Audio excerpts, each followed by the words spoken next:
예, 신명기 3장 1절 15절까지 하겠습니다. 오늘은 3장 3절 말씀 같이 읽죠. 신명기 3장 3절 말씀. 그렇게 주 우리 하나님께서 바산 왕 옥과 그의 온 백성을 우리 손에 넘겨주었으니 우리가 그를 쳐서 한 사람도 그에게 남지 않게 하였느니라. 예, 이제 완전히 바산 왕 옥을 진멸해버리고 그 땅을 차지한 거죠. 예, 잠깐 기도하겠습니다.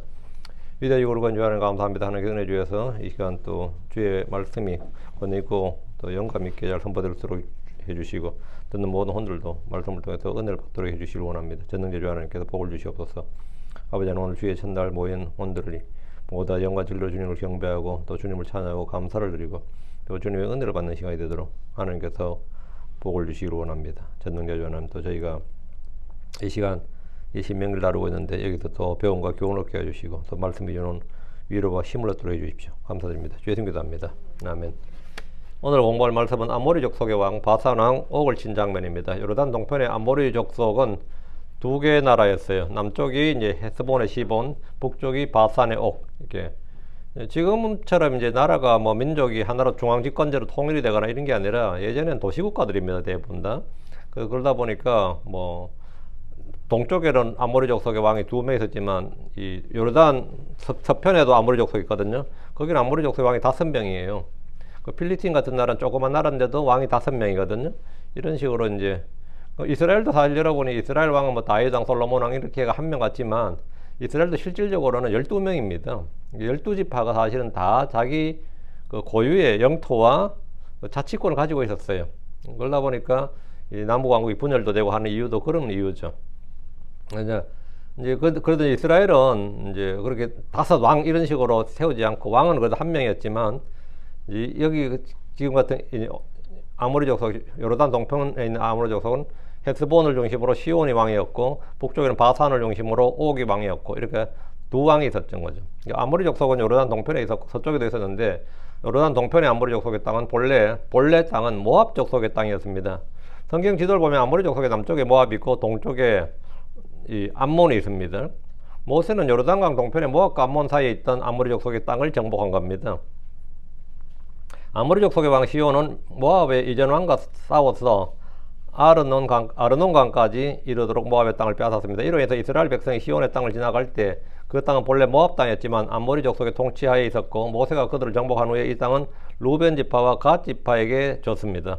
그리고 그 북쪽 바산 옥의 땅 그 북쪽은 므낫세 지파의 절반에게 줬는데 이때 므낫세 지파가 이 전쟁에서 가장 큰 공을 세웠기 때문에 이 땅을 정복할 때는 므낫세 지파가 주축이었습니다. 그래서 이 땅을 므낫세 지파에게 그 절반에 주고 요르단 서쪽에 또 므낫세 지파 절반에 주고서 그 땅이 이제 제일 북쪽이 이제 므낫세 땅이 되는 거죠.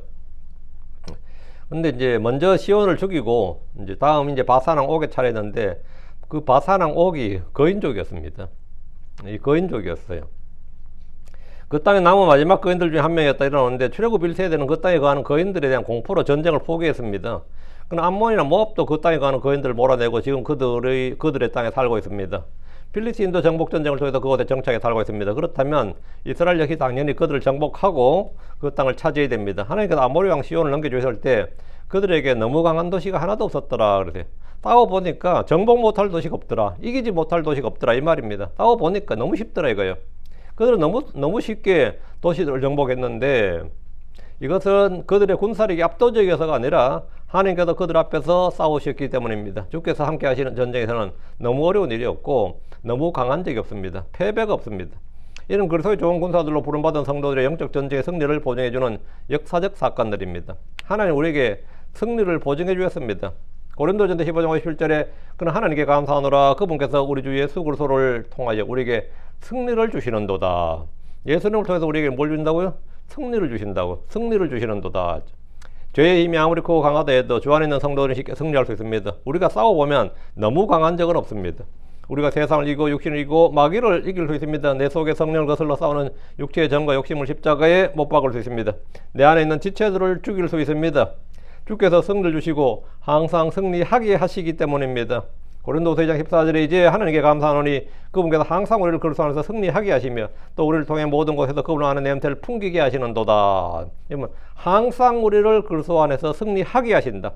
주님은 승리를 주실 뿐만 아니라 승리하게 하신다고. 그래서 주님께서 이긴 싸움도 우리가 이겼다고 하게 우리가 이겼다, 주님을 통해 이겼다 이렇게 말하게 하는 거예요. 저는 크리스천이 된 후에 죄를 잘 이기지 못했고 육신을 이기지 못했습니다. 덕분에 그 내 생각과 양심은 늘 죄책감에 시달렸습니다. 이제 내가 교회를 다니고 신앙생활 하는데 늘 죄책감이 쌓여 있는 거죠. 왜? 이기질 못하니까. 뭐 싸워보면 늘 난 지는 거예요. 응? 골로새 3장 5절은 늘 걸림돌이 되는 말씀이었습니다. 이게 은혜가 되는 말씀이 아니고 늘 걸림돌이 되는 말씀이었어요. 그 골로새 3장 5절 아시죠? 그러므로 땅에 있는 너희 지체들을 죽이라. 고도맹과 부정과 무절자 내정과 악한 욕정들과 탐욕이니 탐욕은 우상숭배니라. 근데 탐욕이 계속 있는데 담심이 있단 말이지. 그럼 내가 계속 우상숭배자로 남는 거 아니에요? 걸림돌이 되는 거죠. 이 문제를 해결할 방법을 찾기 위해서 굉장히 노력했습니다. 이 문제를 해결하기 위해서 어떻게 육체의 정과 욕심을 죽일 수 있는가? 너희 땅에 있는 너희 지체들 죽이라 그랬는데 어떻게 하면 죽일 수 있는가? 성경에 분명히 죽었다 그랬는데 뭐 또 죽이라는 말은 또 뭐냐? 죽었다 그럼 끝난 거지. 뭐 죽었는데 왜 죽었는 걸 어떻게 또 죽이란 말이냐? 뭐 이런 걸로 굉장히 고민도 많이 하고 있고 이 논리적으로 이게 말이 되나 싶기도 하고 좀 뭐 헤맸던 기억이 있어요. 신앙생활을 좀 방황을 한 거죠. 방법은 딱 하나입니다. 주의 말씀, 주께서 나를 위해서 내 안에서 행하신 일들을 믿는 믿음이 승리를 줍니다. 자, 본문 보겠습니다. 1절. 그때 우리가 돌아서 바산길로 올라갔더라.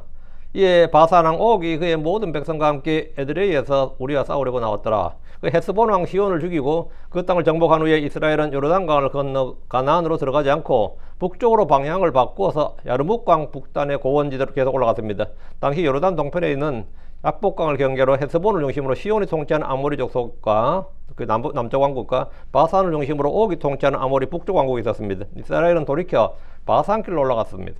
바산은 요르단강 상류 갈릴리 바다의 동편 비옥하고 광활한 고원지대로 목축업이 유명합니다. 바산왕은 약복강에서 아르묵강에 이르는 길라 산지 북부 지방이고 다른 하나는 야르묵강에서 레바논의 야르묵강에서 레바논의 헤르몬산에 이르는 팔레타인 최북단 지역입니다. 당시 바산왕 옥은 길라 산지 절반가량과 레바논 산지의 바산 땅 전부를 통치하고 있었습니다. 이스라엘이 바산길로 올라가자 이에 바산왕 옥은 그의 모든 백성과 함께 에드레이에서 싸우려고 군대를 끌고 나온 겁니다. 에드레이는 야르묵강 상류 다마스커스 남방 약 96km 지점에 위치한 바산왕 옥의 그 왕도라 그러죠. 요즘 말 수도가 됩니다. 2절. 그리고 주께서 내게 말씀하였더라. 그를 두려워하지 말라. 이는 내가 그와 그의 온 백성과 그의 땅을 내 손에 넘겨줄 것이기 때문이라. 이에 너는 헤스본에 가다 아모리 족속 왕 시온에게 행한 같이 그에게 행할지니라. 그 바산왕 옥이 거인이고 뭐 그래도 두려워하지 말라고. 그를 두려워하지 말라. 이는 내가 그와 그의 온 백성과 그의 땅을 내 손에 넘겨줄 것이기 때문이라. 그러니까 승리할 거니까 두려워하지 말라는 거죠. 승리는 이미 확정된 겁니다. 내가 싸우기만 하면 승리는 하나님 주신다고. 주께서는 바산왕 옥이 군대를 데리고 나오자 모세에게 말씀하셨습니다. 그를 두려워하지 말라. 그를 두려워하지 말라. 바산왕 옥은 이스라엘이 두려웠던 거인이었습니다. 주께서 두려워하지 말라고 하신 것은 주님께서 이 전쟁에서 승리를 주시고 주님이 앞서 나가서 싸우실 것이기 때문입니다.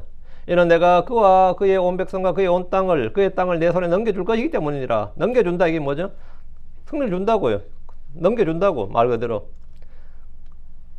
주님보다 강한 신, 주님보다 강한 세력, 주님보다 강한 사람은 없습니다. 아무리 거인이라도 우리 앞에서 거인이지 주님 앞에서는 그냥 육체고 사람일 뿐입니다. 그냥 흙덩어리라고 살덩어리라고요. 고린도전서 10장 22절에 우리가 주를 자극하여 질투하도록 하겠느냐, 우리가 그분보다 더 강하냐, 우리가 그분보다 더 강하냐, 주님보다 강한 게 없단 말이죠. 그 사람은 누구도 주님보다 강할 수가 없고 주님보다 클 수가 없습니다. 주님께서 바산왕 옥과 그의 백성과 그의 땅을 백성의 모세의 손에 넘겨줄 것이라고 하셨습니다. 그럼 모세가 할 일은 나가서 싸우면 되는 겁니다. 싸워서 그냥 승리를 얻어오면 되는 겁니다. 주님께서 모세에게 이에 너는 헤스본에 가든 아모리 족속 왕 시온에게 행한 같이 그에게 행할지니라. 이전에 경험이 있단 말이죠. 시온을 이겨서 아모리 왕 그 시온에게 행한 것 같이 시온을 죽였죠. 그같이 그렇게 하라고 똑같이 바산왕 옥을 죽이라 이 말이에요. 주를 믿는 모세는 이들을 전혀 두려워한 적이 없었습니다. 그는 주님이 누구시고 어떤 분이신지 알았기 때문입니다. 우리는 주를 두려워할 것이 아무것도 없습니다. 주께서는 히브리 13장 5절 6절에 내가 결코 너를 떠나지 아니하고 너를 버리지 아니하리라. 그럼 우리가 담대히 말하되 주는 나를 돕는 분이시니 또 사람이 내게 무엇을 가든지 내가 두려워하지 아니하리라. 내가 두려워하지 아니하리라. 여러분 두려운 것이 있습니까? 아무것도 두려워하지 마십시오. 3절입니다. 이처럼 주 우리 하나님께서 또한 바사랑 옥과 그의 온 백성 우리 손에 넘겨주셨으니, 넘겨주셨다 이 말은 뭐죠? 넘겨주었다 이 말. 우리가 그에게 한 사람도 남지 않을 때까지 그를 찾느니라. 주께서는 말씀하신 대로 바사는 옥과 그의 백성을 이스라엘에게 넘겨주셨습니다. 넘겨주셨다. 그 땅을 우리가 넘겨줬다. 우리가 됐단 말이죠. 성경에서 넘겨주셨다 이 표현이 굉장히 많이 나오는데, 승리를 주셨다, 정복하게 하셨다, 나의 소유가 되게 하셨다 이 말입니다. 우리가 그에게 한 사람도 남지 않을 때까지 그를 찾느니라. 모세는 바산을 완전히 진멸했습니다. 전멸시켰다고. 한 사람도 남지 않을 때까지 완전한 멸망, 완전한 정복을 이룬 겁니다. 바산왕 옥이 거인일지라도 그것은 일반 사람들에게 대하여서 큰 것이지, 일반 사람들에 비해서 큰 것이지 하나님 옆에서 큰 것이 아닙니다. 4절. 그리고 그때 우리가 그의 모든 도시를 빼앗았으니 우리가 그들에서 빼앗지 아니한 도시가 하나도 없었느니라. 그 도시들은 60개며 아르고비의 온 지방 곧 바산에는 옥의 왕국에 속한 도시들이니라. 그러니까 60개 도시를 빼앗았다는 겁니다. 그리고 이게 60개 도시면 이제 이제 이스라엘 땅 된 거죠, 이게. 이스라엘은 그의 모든 도시를 빼앗았습니다. 당시 바산은 큰 도시가 60개였는데 이 도시를 모두 정복해서 이스라엘 땅이 된 겁니다. 우리가 그들에서 빼앗지 아니한 도시가 하나도 없었느니라. 옥의 왕국에 속한 60개의 모든 도시들이 이제 이스라엘의 소유가 되었는데, 이스라엘은 정복을 통해서 그 땅을 그들의 소유로 삼았고, 이제 이게 지금 현재 와서 반이스라엘의 논쟁거리가 됩니다. 왜 이스라엘이 지들 마음대로 빼앗느냐? 왜 남의 땅을, 바산 땅을 왜 빼앗느냐? 바산도 본래 바산 땅이 아니에요. 본래 옥의 땅이 아니라고. 지들도 빼앗은 거예요. 본래 땅 주인은 누구냐? 우리가 생각하는데 원래 원주민은 누구냐 말이에요. 원래 이 땅의 주인 누구예요? 하나님이지. 본래 땅 주인은 하나님이에요. 본래 이건 우리 땅이었다는 건 없다고. 본래 우리 땅이란 건 없어요. 계속해서 반유대주의자들은 이걸 이용해서 이스라엘 비난하죠. 가나안 정복전에 빼앗고 또 1948년도에 또 2차 세계대전 끝나자마자 지금 이스라엘 땅을 또 빼앗아 지금 저렇게 문제를 많이 일으킨다. 이런 식으로 이제 이야기하는데, 그렇게 이스라엘 비난하는 사람들 중에서 아무도 필리핀이 원주민을 쫓아내고 그 땅을 소유했다고 비난하지 않습니다. 암모리 족속이 그럴 수가 있느냐? 그 땅 원주민을 쫓고 빼앗을 수가 있느냐? 모압 족속이 그럴 수가 있느냐? 암몬 족속이 그럴 수가 있느냐? 요르단이 그럴 수가 있느냐? 필리핀이 그럴 수가 있느냐? 그런 사람은 딱 한 명도 본 적이 없습니다.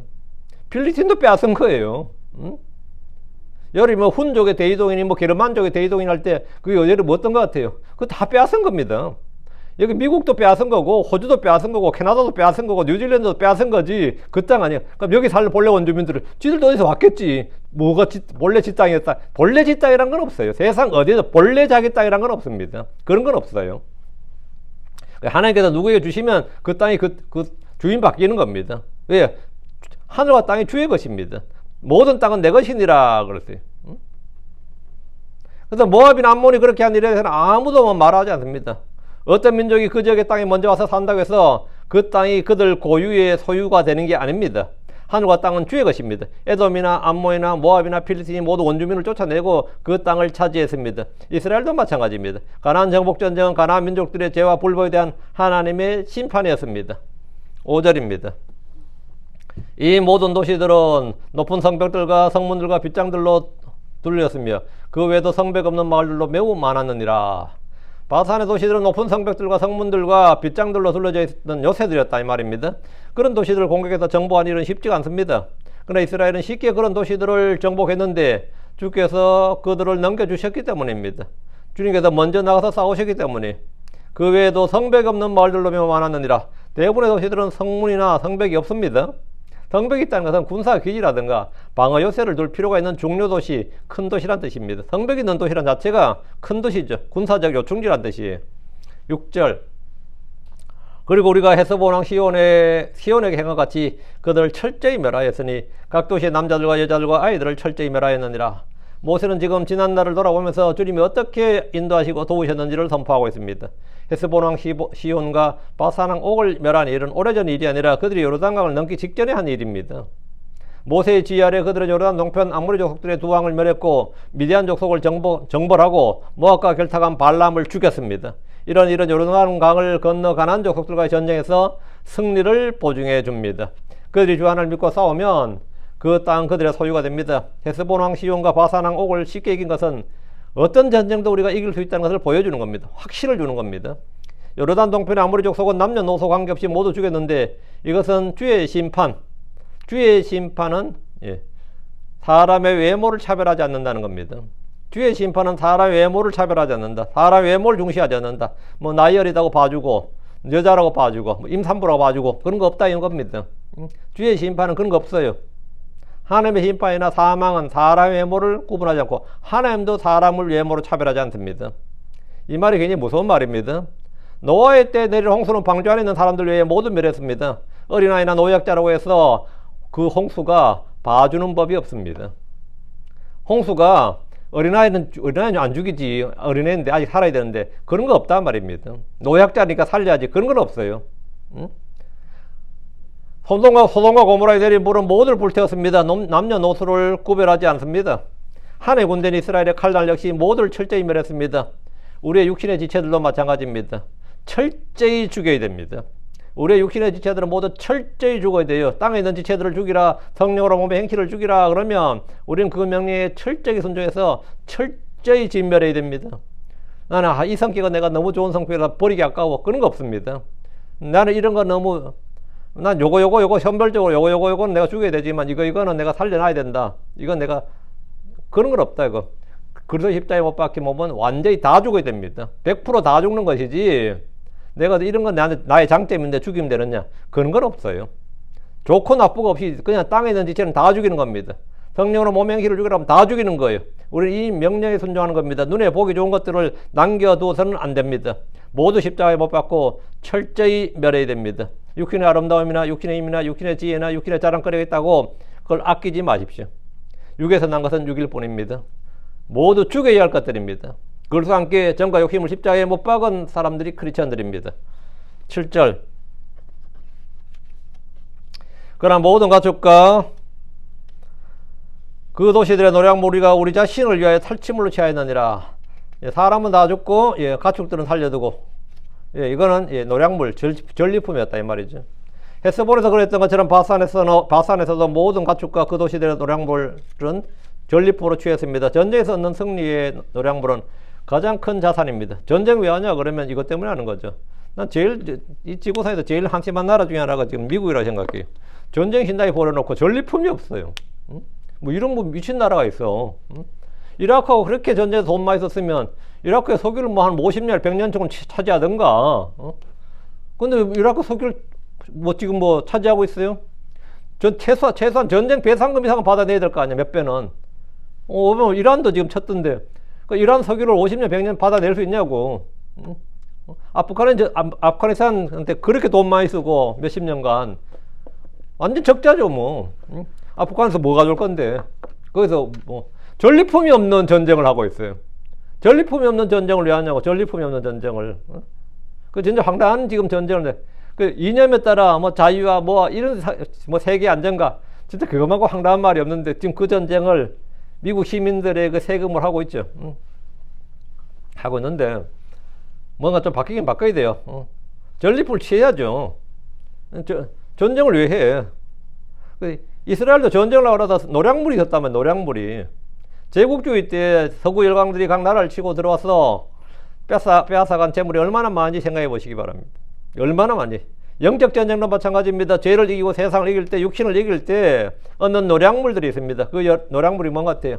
내가 죄를 이기고 세상을 이기고 육신을 쳐서 정복할 때 노략물이 있다고. 그것은 진정한 자유와 안식과 평안과 기쁨입니다. 그리고 영적인 능력과 주님과의 친교를 갖습니다. 이것은 어떤 것과 비교할 수 없는 정말 말 그대로 전리품이에요. 전리품입니다. 그걸 여러분이 소유할 수 있어요. 그리고 저 하늘에서 주님이 주시는 보상이 있습니다. 전리품을 취하는 겁니다. 그런 거 없으면 왜 하느냐고. 8절입니다. 그리고 그때 우리가 요르단 이편에 있던 아모리 족속의 두 왕의 손에서 그 땅을 빼앗았으니 아르논 강에서부터 헤르몬 산까지니라. 요르단 이편이란 동쪽을 말합니다. 요르단 이편 할 때 이편은 뭐냐? 동쪽을 말해요. 요르단 동편을 말합니다. 이 땅은 모압과 암몬과 국경선을 맞댄 지역으로 길앗 지역입니다. 르우벤, 갓, 므낫세 지파의 반이 이 땅을 상속받았습니다. 그들은 요르단강 동편에 있는 아모리 족속의 두 왕의 손에서 그 땅을 빼앗았고 그 경계는 아르논강에서부터 헤르몬 산까지입니다. 주께서 아르논강을 건너라 이 명령을 받고 주님께서 아르논강을 건너라 이 명령을 하셨는데 주님으로부터 이 명령을 받고 이 아모리 족속과 전면전을 벌여서 그 땅을 완전히 정복했습니다. 순종의 결과에는 늘 승리와 보상이 따릅니다. 9절입니다. 그 헤르몬을 시돈 사람들은 시련이라 부르고 아모리 족속은 그것을 스닐이라 부르니라. 우리가 헬몬산은 그 헬몬 있죠. 그게 헤르몬입니다. 헬몬산은 오늘날 레바논과 시리아 국경지역에 걸쳐 있고 남쪽으로 골란구원까지 뻗어 있습니다. 성경 시대의 이스라엘 북쪽 경계의 중요한 지점이 헬몬산입니다. 시돈 사람들은 이 산을 이제 시리온 이래 불렀고 아모리 사람들은 이걸 이제 스닐이라 불렀다 이 말입니다. 그럼 뭐 나라마다 부르 이름이 다르죠. 이제 발음이 다르니까 비슷비슷하지만 그렇게 좀 다르죠. 헤르몬산은 약속의 땅의 북쪽 경계를 이루는 산으로 그 높이와 이슬로 유명했습니다. 시편 133편 3절에 형제들의 연합의 아름다움을 이렇게 말 헤르몬의 이슬과 시온의 산들에 내린 이슬과 같도다. 이는 주께서 거기에서 복을 명령하셨나니 곧 영원한 생명이로다. 그럼 헤르몬의 이슬과 시온의 산들에 내린 이슬 이랬는데 이 산은 유대인들에게 거룩한 산처럼 여겨졌습니다. 이 산이 물을 공급하기 때문입니다. 유다의 이 산에서 소위 말하는 만년설산으로 들어보셨죠. 실제로 뭐 1년 내내 눈이 있는 건 아닌데 산이 높다 보니까 눈이 오랫동안 있었어요. 그 눈이 녹아서 이 눈이 소위 말하는 갈릴리 호수를 만드는 겁니다. 이게 수원지가 되는 거죠. 이 산이 그러다 보니까 유대인들이 이 산은 너무나 중요한 산이죠. 헤르몬 산에 내린 이제 겨울과 봄에 이제 우기 때 눈이 엄청 내려가지고 그 눈이 11월부터 내리기 시작해서 3월까지 녹지 않았다 그래요. 눈이 녹을 때 그 물이 시내와 강을 형성해서 갈릴리 호수와 요르단강의 주요 수원지가 됩니다. 헤르몬 산이 이스라엘의 담수 공급량의 상당 부분을 차지하는 겁니다. 갈릴리 호수와 요르단강의 주요 수원지가 이제 여기인데 신약 성경에서 우리 주님께서 제자들 앞에서 변화를 받으셨던 높은 산을 보통 이 산으로 헤르몬 산으로 추정을 해요. 베드로가 신앙고를 했던 가이사랴 빌립보 지방도 이 헤르몬 산 기슭에 있습니다. 자 10절입니다. 평야의 모든 도시들과 모든 길라앗과 모든 바산 곧 살가와 에드레이까지 바산에 있는 옥의 왕국의 도시들이니라. 평야의 모든 도시들이지만 길라앗산에서 남쪽으로 아르논강까지 지역 이르는 고원지대에 있는 위치한 성읍들 그런 성을 말하고 이스라엘 헤스본 왕 시온에서 이 모든 도시를 빼앗았어요. 살가는 바산의 동쪽 경계의 도시입니다. 에드레이는 바산 왕국의 수도고 출애굽 2세대들은 이들의 모든 도시들을 정복함으로써 가나안 땅을 정복할 모든 준비를 마쳤습니다. 이제 뒤에 배후가 없는 거죠. 동쪽을 차지해 버렸으니까 동쪽이 이제는 이스라엘 땅이 됐으니까 이제 서쪽 지역을 정복할 때 아무 뒤탈이 없는 거죠. 후방을 걱정할 필요가 없었던 거죠. 11절입니다. 이는 오직 바산왕 옥만이 거인들의 남은 자들 위해서 남았기 때문이라. 보라 그의 짐상들은 쇠 침상틀이었느니라. 그것은 암몬 자손들의 랍바스 있지 아니하냐. 그것의 길이는 사람의 큐빗으로 9큐빗이요 그것의 너비가 4큐빗이니라. 우리는 이미 거인족들에 대해서 여러 번 다룬 적이 있습니다. 거인족도 다룬 적이 있는데 거인들은 하나님의 아들들과 사람의 딸들 사이에 태어난 자들인데 홍수 이전에 있었습니다. 이들의 정체는 자기 처소를 떠난 천사들이라 이렇게 유다서 1장 6절에 나옵니다. 성경은 홍수 이후에도 이들이 있었다. 전에도 있었고 후에도 있었다 그랬죠. 홍수 이후에도 이들이 있었다고 하는데 가나안 땅에 거인들이 있었고 그들의 수가 많지 않아서인지 사람들의 죽임을 당했습니다. 사람들이 거인들의 수가 엄청 많았다면 사람들이 완전히 노예가 됐겠죠. 요르단 동편에 있던 거인들 중 마지막 남은 거인이 바산왕 옥이었습니다. 근데 옥이 거인이다 보니까 거기서 왕을 하고 있는 거예요. 통치자가 되어 있는 거죠. 가나안 땅에 존재하던 거인들은 가나안 정복전쟁 때 멸망했습니다. 그러나 그들을 전멸시키지는 못했습니다. 여호수아 11장 21절 22절에 따르면 여호수아가 이스라엘 산악지방에서 안락 족속을 모두 멸망시켰지만 가자와 가드와 아소댓에는 여전히 거인이 남아있었다. 이랬어요. 그 가자와 가드 아스돗에 남아있다면 필리틴에 남아있었다고요. 그 남아있었던 사람이 누구냐면 여러분이 아는 골리앗이에요.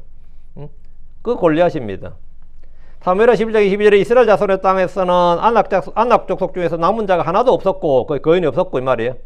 오직 가자와 가드와 아스돗에만 남아있었느니라. 필리스틴은 아직도 거인이 남아있었다 이 말이지. 필리스틴 지역에 여전히 거인들이 살고 있었다는 뜻입니다. 여호수아 17장 16절 18절에 보면 요셉 자손이 자신들이 받은 땅이 넉넉하지 못하다면서 골짜기 땅에 거하는 모든 가나안 족속은 베스안과 그것의 고을들에 가는 자들의 예스렐 골짜기에 가는 자들이나 다 철병걸 가지고 있나이다. 이러면서 이 말을 이제 요셉 자손들이 이제 이 말을 하죠. 철병걸 가지고 있다. 이 골짜기에서 철병걸 가진 일부 가나안 족속들이 거인들일 수 있는데 이들을 멸하라는 거예요. 그래야 이스라엘 땅에 가던 거인들이 멸망했고 필리스틴 땅에는 거인들이 있었는데 이들 중에 하나가 골리앗이었습니다. 바사는 옥은 그 땅의 마지막 남은 거인, 아모리 족속의 이제 마지막 남은 거인이었다는 말이죠. 그의 침대는 쇠로 만들었습니다. 보통 침대가 나무로 만드는데 그 당시에 쇠로 만들었다는 것은 이제 이들이 철기를 다룰 줄 알았다는 뜻이 되고, 철병거란 것도 철기에 능해야지 철병거를 만들지, 병거가 그냥 가요? 병거가 막 달리고 산악지대까지 달릴 정도면 골짜기에 병거가 있었다면 병거의 기능이 상당히 좋았다는 뜻이에요. 그 원형으로 해서 이 무게중심이라든가 이런 게 상당히 좋았다는 거예요. 경량화 작업도 돼 있었다는 뜻이고. 근데 뭐 일반 사람들에게 철병거는 줘도 못 끌죠. 거인들에게는 그게 문제가 안 되는 거죠. 거인들은 철병거가 뭐 우리가 아는 그냥 우리가 쓰는 수레랑 비슷한 거지. 그 거인들은 철병거 문제가 안 됐고, 여기서 이제 이 철기 문명이 상당히 발달해 있다는 건데, 이 무게를 견디기 위해서 철로 된 철로 된 침대를 만들었는데, 그가 죽은 후에 그의 침상이 암몬 자손들의 랍바스에 있었다는 거예요. 그러니까 전리품으로 취한 거죠. 이 침대는 박물관에 보관할 가치가 있는 그런 침대예요. 유물입니다. 그것의 길이가 사람의 큐빗으로 9큐빗, 너비가 4큐빗 이랬는데, 큐빗이란 게 여기서부터 이 팔꿈치까지가 큐빗이란 말이죠. 그 랍바스는 암몬 족속의 전쟁 중에 바세바의 남편 우리아를 고의로 죽인 그 전사도로 한 것이 이 랍바스입니다. 보통 큐빗이라고 하면 이제 17에서 18인치예요. 17.5에서 18인치 이 정도 하는데, 한 45cm로 보죠, 보통. 여기서 여기까지 보통 45cm로 보는데, 9큐빗이면 얼마죠? 157, 160인치? 그 13피트 약간 더 됩니다. 13피트, 한 13.5피트? 이 정도 되는데, 이는 이제 우리가 한국식으로 미터법에서 여기서는 미터법은 4m가 조금 더 된다, 이 말이죠. 4m 정도. 그러면, 저처럼 뭐, 이렇게 키가 짤막한 사람들에게 4m는 어떨 것 같아요? 저는 1m 80이나 90만 돼도 쳐다봐야 돼요. 근데 2m 넘어서는 사람 보면 진짜 내가 메뚜기라고, 그 앞에 서면. 응? 근데 4m라 그러면 여름에 이거 뚫고 나가잖아요. 상상해요. 이 가끔 이제 키 큰 사람들 표지 모델 같은데 특지로 다룬데 보면 2m 뭐 지구에서 제일 컸다는 사람 2m 60 이런 사람 기네스북에 오는 사람 이런 거 사진 한번 나가다 보면 어때요? 보통 사람 거기 허리 가잖아요.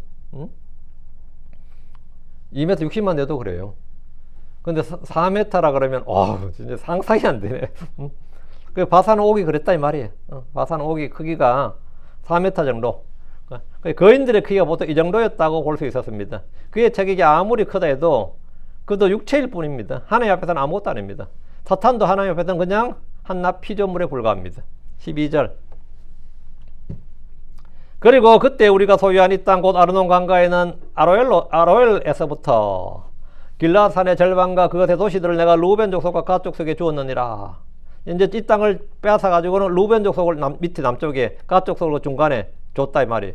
가나안 정복 전쟁이 모두 끝난 후에 12지파에게 땅을 분배해야 되는데, 이 루벤 지파와 갓 지파가 이 땅을 딱 보니까 이 목축업에 좋다 그랬죠. 땅이 너무 좋은 거예요.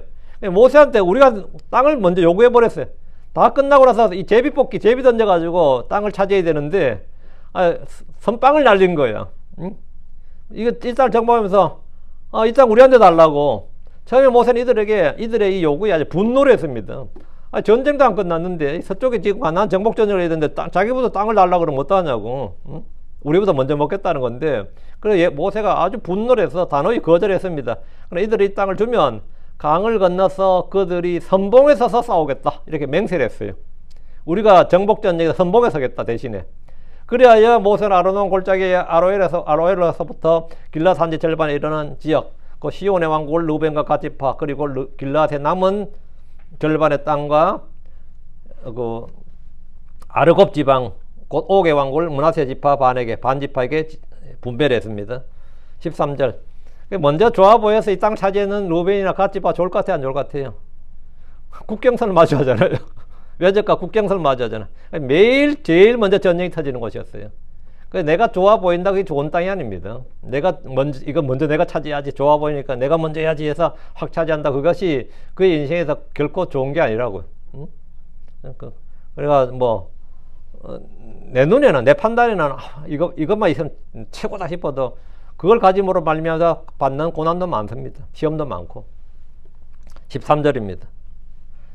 그리고 길라앗의 나머지 5개 왕국인 아르고브의 모든 지방 모든 바산을 내가 므낫세 반지파에게 주었나니 그것은 거인들의 땅이라 불렸더라. 그 거인들의 땅이라 불렸다. 이것이 이제 므낫세 지파의 절반이 차지했다.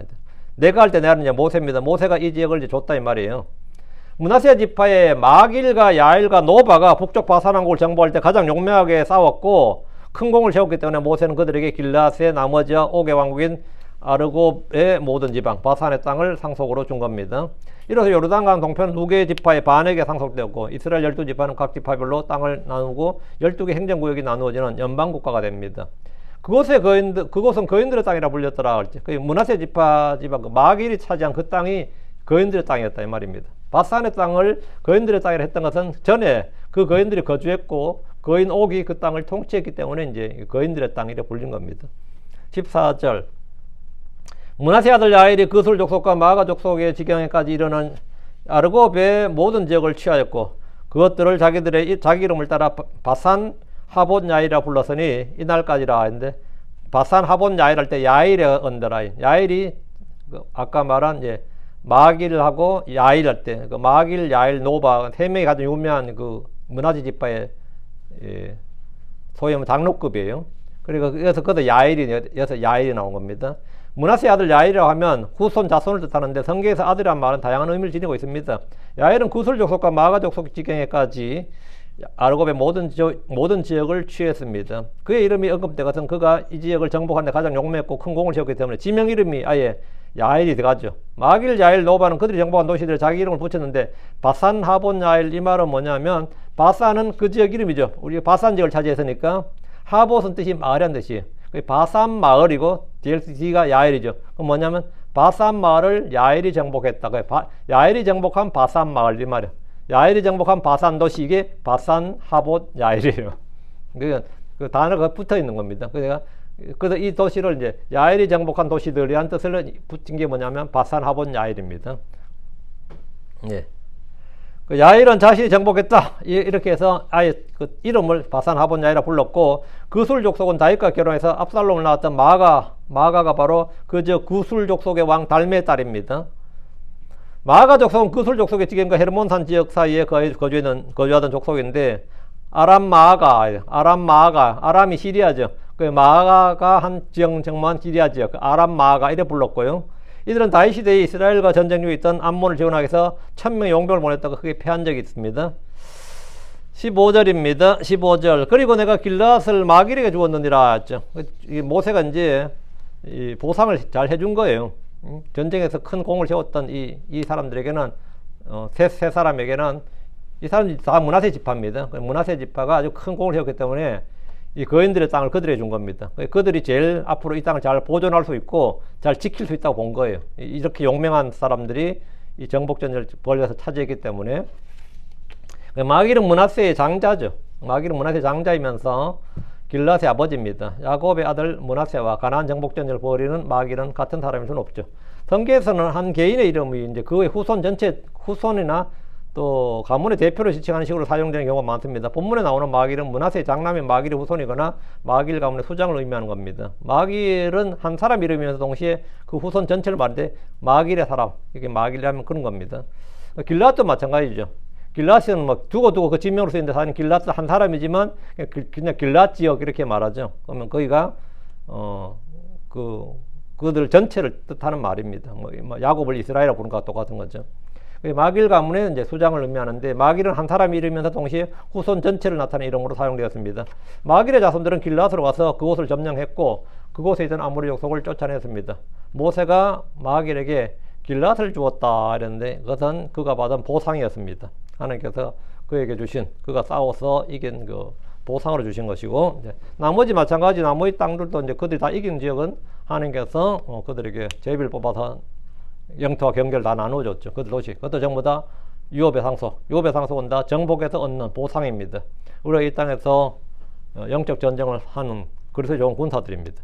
이 싸움에서 이긴 자들에게는 뭐가 따른다? 예, 보상이 주어진다 이거죠. 예, 이 땅에서 주어지는 보상은 영적인 것이죠. 그리고 저 하늘에 주어지는 것은 실제적인 겁니다. 왕관이 주어지고 맨션이 주어지고 영광이 주어지고 실제 문제 통치권이 주어지고 이건 진짜 문자적인 통치권이 우리가 왕과 제사장으로서 하나님께서 우리에게 뭐 열도시를 다스리라 그러면 열도시라는 게 열왕이나 같은 겁니다. 성경적으로 열도시를 다스리라 그러면 열왕이 된다 이 말입니다. 다섯 고을을 다스리라 다섯 도시를 다스리라 이 말은 다섯 도시 다섯 왕이나 같은 거예요. 그만큼의 통치권이 주어진다 이 말입니다. 그만큼의 통치권이 주어지는 통치권 통치권이 주어진다 이 말입니다. 그래서 우리가 싸워서 이기는 이 가나안 정복 전쟁의 핵심이 뭐냐? 주를 믿는 성도들은 싸워야 대상을 싸워야 된다. 싸우지 않으면 뭐 패배자가 되고 오히려 정복을 당하는 거죠. 그건 완전히 비참한 그냥 광야에서 다 죽는 거예요. 싸워서 이기면 뭐가 된다? 승리의 보상, 노량물 차지하는 겁니다. 그것은 크리스천의 삶도 똑같습니다. 우리는 철저히 우리가 싸워야 될 대적들을 싸워서 이겨야 됩니다. 그러면 얻는 게 많이 있습니다. 하나님께서 주시는 것들을 다 누릴 수 있습니다. 여러분이 믿음의 선한 싸움을 싸워서 선으로 악을 이기길 바랍니다. 그리고 그리스도의 군사들로서 영적 전쟁을 잘 수행하시길 바랍니다. 그러면 이 땅에서는 하나님의 왕국이 다음에는 하늘의 왕국이 우리에게 주어집니다. 이 땅에서는 하나님의 왕국이 내 속에 다음에는 하늘의 왕국이 실제적으로 우리에게 주어진다. 기도합시다. 이대적으로 간주하는 감사합니다. 하나님께서 오늘도 주의 말씀을 풍성하게 쏟아부어 주시고 주의 영을 충만케 해주시옵소서. 다른 아버지 하나님 저희가 늘 이 땅에서 승리자요 정복자들로 살 수 있도록 해주시고 아버지 하나님 저희가 패배자나 참 죄의 노예가 되지 않도록 또 이 세상에 동화되어서 이 세상에서 그렇게 아무것도 아닌 자들로서 광야에서 쓰러져 죽은 자들처럼 그렇게 살지 않도록 해주시옵소서. 저에게 참된 안식과 자유와 평안을 주시길 원하며 또 주님께서 저에게 약속하신 하늘의 그 상속 그리고 유업, 영광, 보상을 저희가 풍성히 받도록 해주시고 주님 앞에서 신실하고 좋은 착한 종이라는 아버지 좀 믿음의 좋은 평판도 받도록 해주시옵소서. 저희가 때가 되어서 하나님의 영광스러운 그 모든 것을 볼 수 있을 줄 압니다. 아버지 하나님께서 이 땅에서 저희가 참된 소망과 복된 소망을 늘 마음에 품게 하시고 하나님의 말씀이 저희 속에 풍성히 가도록 해주시옵소서. 전능자주 하나님 이 자리에 있는 모든 혼들을 복 주시고 은혜 베풀어 주시고 하나님의 말씀을 쏟아부어 주십시오. 감사드립니다. 주의 성기도합니다. 아멘.